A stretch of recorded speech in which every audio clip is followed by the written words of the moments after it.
तो एपिसोड 5 की शुरुआत में सचिव जी अपने कजन से बात कर रहे होते हैं, जो उन्हें कह रहा था कि जब रिजल्ट जल्दी आने वाला है तो गांव से मेरे पास आ जा। वैसे भी वहां ना जाने कितने कांड होते रहते हैं, पर सचिव जी मना कर देते हैं और उनका भाई समझ जाता है कि सचिव जी रिंकी के चक्कर में गाँव नहीं छोड़ना चाहते। खैर तभी सचिव जी देखते हैं कि एक रिक्शा वाला एक बुरे आदमी को पंचायत ऑफिस के पास छोड़कर चला गया है। तो सचिव जी पूछने जाते हैं कि आपको किससे मिलना है। तब वो बुरे आदमी बताते हैं कि मैं रिंकी का नाना हूँ और मुझे अपनी बेटी मंजू देवी से मिलना था। इस पर सचिव जी बताते हैं कि वो तो इस समय इलेक्शन के प्रचार में गांव घूम रही होंगी, अभी तो नहीं मिल पाएंगी। फिर सचिव जी तुरंत प्रधान जी को कॉल करके बताते हैं कि आपके ससुर आए हैं जो घर जाना चाह रहे हैं। ये सुनकर प्रधान जी तुरंत रिंकी को घर भेज देते हैं और सचिव जी से कहते हैं कि उन्हें घर पहुंचा दीजिए बस। तब सचिव जी नाना से कहते हैं कि चलिए बाइक से आपको घर छोड़ाता हूँ, लेकिन नाना कहते हैं कि बाइक पर मैं बैठ नहीं पाता और मुझे उससे डर भी लगता है। ये सुनकर सचिव जी को समझ नहीं आता कि अब मैं इन्हें घर कैसे लेकर जाऊंगा। तो नाना पैदल चलने की बात करते हैं और सचिव जी भी उन्हीं के साथ चलने लगते हैं। पर प्रॉब्लम ये थी कि नाना बहुत ही धीरे चल रहे थे। ऐसे तो सुबह से शाम हो जाती घर पहुँचने में। तब सचिव जी को एक आदमी साइकिल से जाता दिखता है, इसलिए वो उससे साइकिल उधार मांगते हैं और नाना से कहते हैं कि साइकिल से जाने में दिक्कत तो नहीं है ना। तब नाना भी मान जाते हैं, लेकिन यहाँ भी एक प्रॉब्लम थी कि नाना को स्पीड से डर लगता था। तब सचिव जी नाना को पैदल ही लेकर रिंकी के घर तक जाते हैं और ये सब भूषण के साथ ही देख रहे थे, जो अपने प्रचार में बिजी थे। रास्ते में नाना सचिव जी से कई तरह की ज्ञान की बातें भी करते हैं कि जैसे आपको तो न्यूट्रल रहना चाहिए, कोई भी जीते आप बस अपना काम करते रहिए। साथ ही वो कहते हैं कि लगता है मेरी बेटी ने प्रधान बनकर गाँव में ज्यादा भला काम नहीं किया, इसलिए अब उसे प्रचार करने की जरूरत पड़ रही है। खैर अब घर पहुँचने के बाद सचिव जी वहाँ से जाने लगते हैं, लेकिन नाना उन्हें रोक लेते हैं कि जब तक मेरी लाई मिठाई नहीं खाओगे मैं जाने नहीं दूंगा।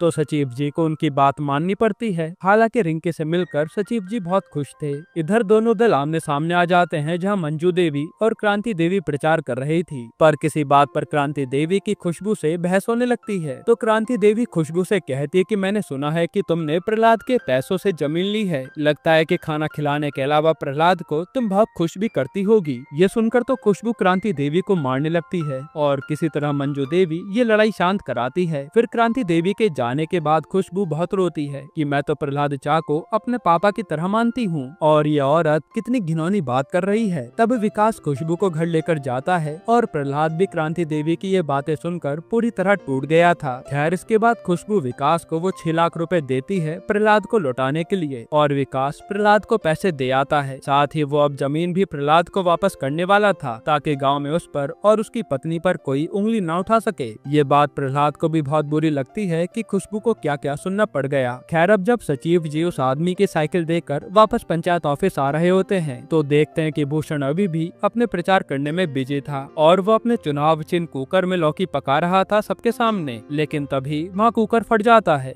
और भूषण की हालत खराब हो जाती है। सचिव जी भी उसकी मदद के लिए भागते हैं, लेकिन भूषण साफ मना कर देता है कि तुम मेरी कोई मदद नहीं करोगे, जो देखकर सचिव जी भी चुपचाप निकल लेते हैं। खैर अब आज रात को प्रधान जी का पूरा ग्रुप बियर पीने आता है, जहाँ नाना भी मौजूद थे। तब प्रहलाद कहता है कि आप लोग ही विकास को समझाइए कि मुझे जमीन वापस नहीं चाहिए। तब विकास कहता है कि गाँव वालों का मुंह बंद इसी से होगा। जो सुनकर नाना कहते हैं कि जब तुम प्रहलाद को अपने बाप समान मानते हो तो गाँव वाले क्या कहते हैं उससे क्या फर्क पड़ता है। जो सुनकर विकास को भी ये बात सही लगती है और फिर ये लोग भूषण के कुकर फटने पर हंसने लगते हैं। यानी इन लोगों के बीच में सब कुछ नॉर्मल हो गया था। यहीं पर एपिसोड 5 खत्म होता है।